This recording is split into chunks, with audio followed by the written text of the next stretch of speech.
he's still free. He's still out there.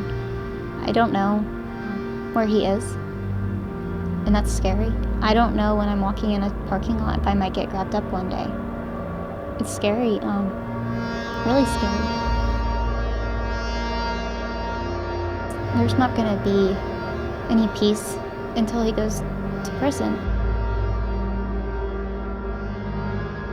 I was a sophomore going into my junior year. It was the summer. I was at a party. I snuck out of my house. I probably was not the best child at that time. I snuck out and I met him at a party. And he immediately liked me from the first time he saw me. And he went after me to come and get me as his. The first 2 months it was great. He was really sweet to me, and every time we went out to the car, he would open my door for me, and he was sweet, and he would take me out, and we'd go out to eat, and we'd just enjoy everything. But really quickly, it went downhill. I remember the first time he was rude to my sister. That was the first person he was rude to in my family. He called her a really mean name, and it started from that. And then he started telling me, you don't need your mom in your life, and she's bad for you, and she doesn't love you like I love you. And he started putting this gap, and I was naive and I was gullible, and so he allowed me to believe what he was telling me, and I started believing that I didn't need my mom, and she was bad for me, and she wasn't being a great mother to me at that time. Very fast after that, after he would tell me, I'd say, I'm gonna go hang out with my friend, and he would say, oh, you don't need to hang out with her. She's a bad influence on you. She's a bad friend. You look at her, she does this and she does that. And so I'd be like, yeah, you're right. She is a bad influence on me. I shouldn't hang out with her. But as soon as we would get in a fight, he'd say, why don't you have any of your own friends? You need to find your own friends to have in your life. You don't need to just hang out with my friends. But it never clicked in my head at that time that he wouldn't allow me to have friends. But as soon as we were in a fight, why don't you have your own friends? Obviously, you're not good enough for friends. No one likes you, and he would belittle me. If I started a fight, if I made a big deal about it, I was asking for it. I was the one who wanted to fight with him. I was the one who started it. It was easier to make it be okay than if I started the fight. It was my choosing to start that fight because I wasn't okay with it. It wasn't, he left me and I should be upset about it. It is, I came back for you. You need to be happy I actually came back and got you because I could have left you there. He was going to join the Army. That was his decision. And I would go with him to the recruiting station all the time. And then finally I thought, let me just talk to the recruiter and everything. And I started talking because I was working at Panera Bread, and I knew I didn't want to go to college. College just wasn't what I wanted at that time period. And so I ended up joining, and he ended up backing out actually at the last minute. He ended up not joining the Army, and I joined. I met a soldier. He was a cook also, and we had a AIT romance, I suppose you can call it. It's nothing serious. I met this guy, and he was nice to me and sweet to me, and hadn't been for a long time at that point. Even though I still knew I loved him, he still had that control on me.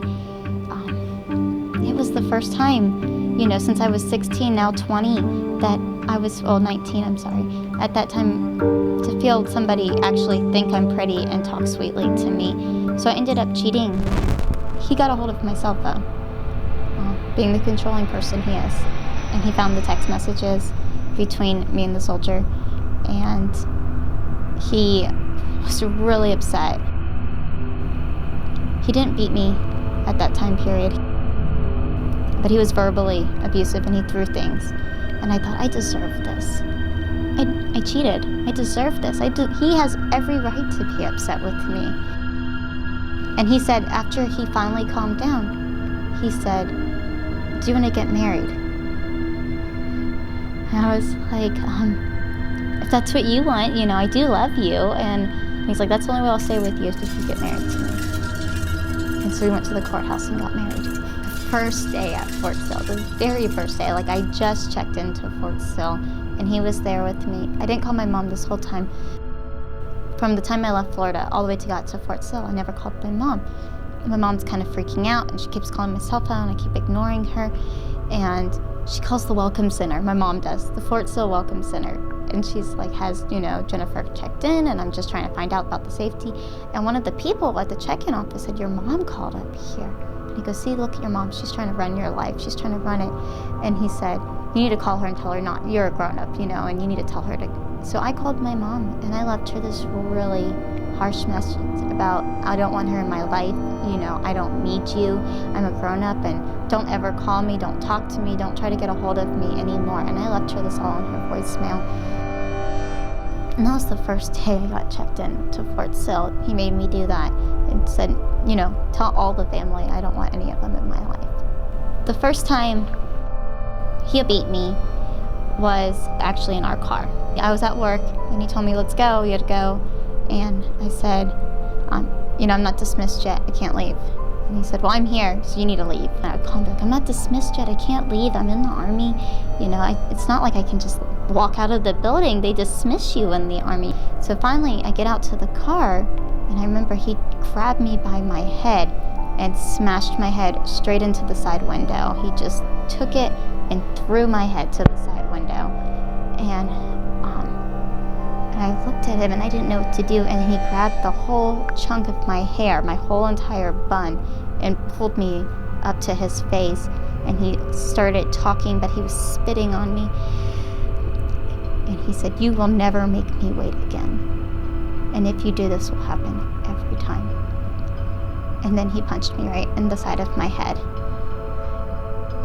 I feel like as much as she loves our family, and I know she does, that he just took that so much control in the mind games and just pretty much brainwashed her to believe that she didn't need us because he had that power over her. The beginning, I didn't know about any of that, all the way from 7 years ago. She has been going through torture. She's been tortured for 7 years, and I had no idea.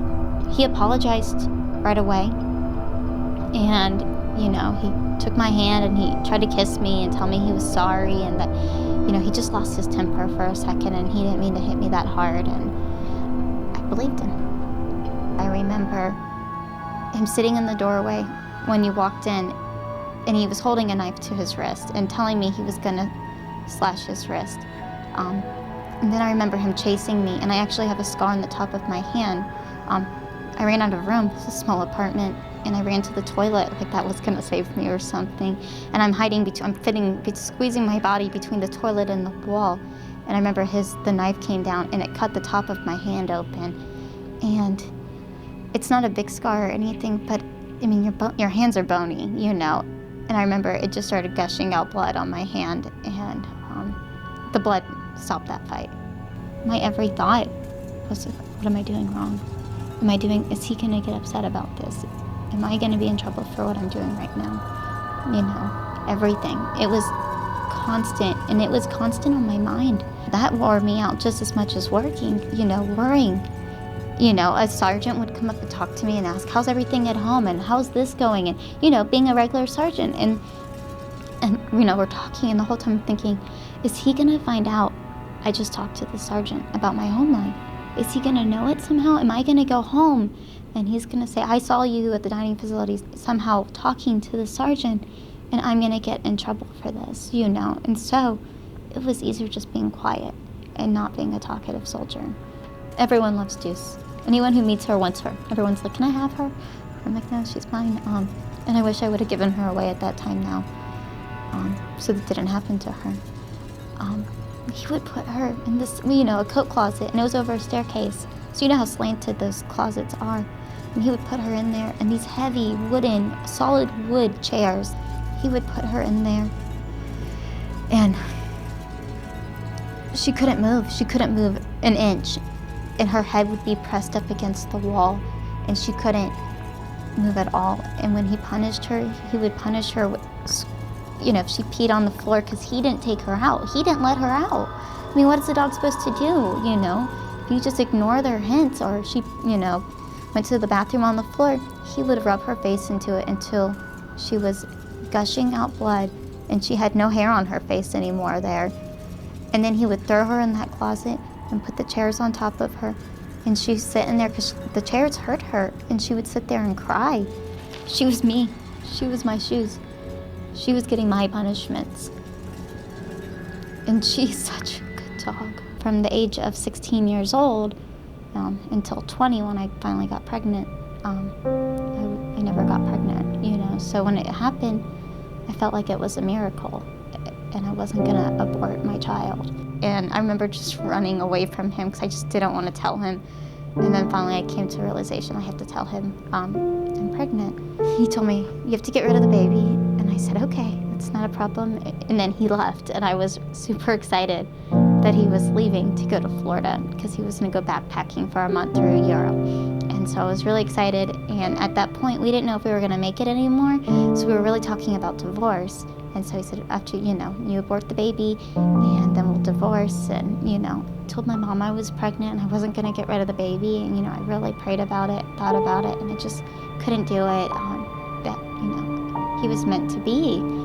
And then my mom came and it was a great time. And then she left and 2 days later, 3 days later.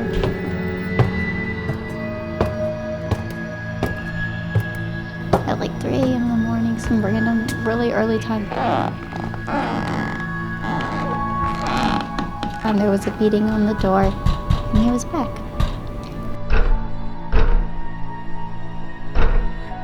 And I opened the door, and he just flew past me and went into the bedroom and then into the guest room and all over the house searching. And then he finally came up from the basement and he looked at me. And I remember his face just looking at my stomach. And he said, I thought you got rid of the baby.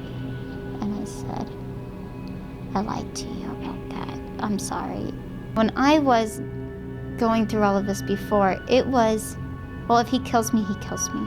And that was my train of thought. It was just, well, I'll just die, and that's it. And I really didn't feel like I had anything to live for at that moment. There wasn't anything that I was living for. And then when I started carrying my child around, that mama bear light went off and I thought, you cannot kill me. You can't kill me. I have a child. I have a child I'm bringing in this world and I have to be strong for him. My first thoughts on that was, wow, nobody deserves that. And how could someone be that cruel to a human being, let alone your wife, and later on the mother of your child? My heart went out to her. That's my sweet, beautiful twin sister who's always so happy and cheerful, and everyone loves her, and everyone just thinks she's such a great person, and she really is such a great person. And to have to go through that, and to feel like maybe she might have deserved that ever, or for him to put her down to make her feel like she's not the person she really is, to not give her credit for anything that she's accomplished or done, being a great mother, a great soldier, a great person. She really is one of the best people I know, and just to have someone who treated her like that, who made her feel like she was absolutely nothing and didn't deserve anything in the world, it's just the most terrible thing. And I just hate that she had to go through something like that. For victims who feel like what they're going through is too much for us, and I would say that that's one of the biggest myths out there, that we have a whole team, and I call it an arsenal of resources, and we really pound the pavement for our victims. We are their voice. I know what your heart's telling you. Your heart's telling you love this person. But look at all of the signs that he's putting out there right in front of you, and you're just ignoring, or you're making excuses for. Don't make excuses for somebody else. Have enough faith in yourself and what your gut is telling you to know that that's wrong. And though it might be hard at that time, you have to leave. You can't stay there.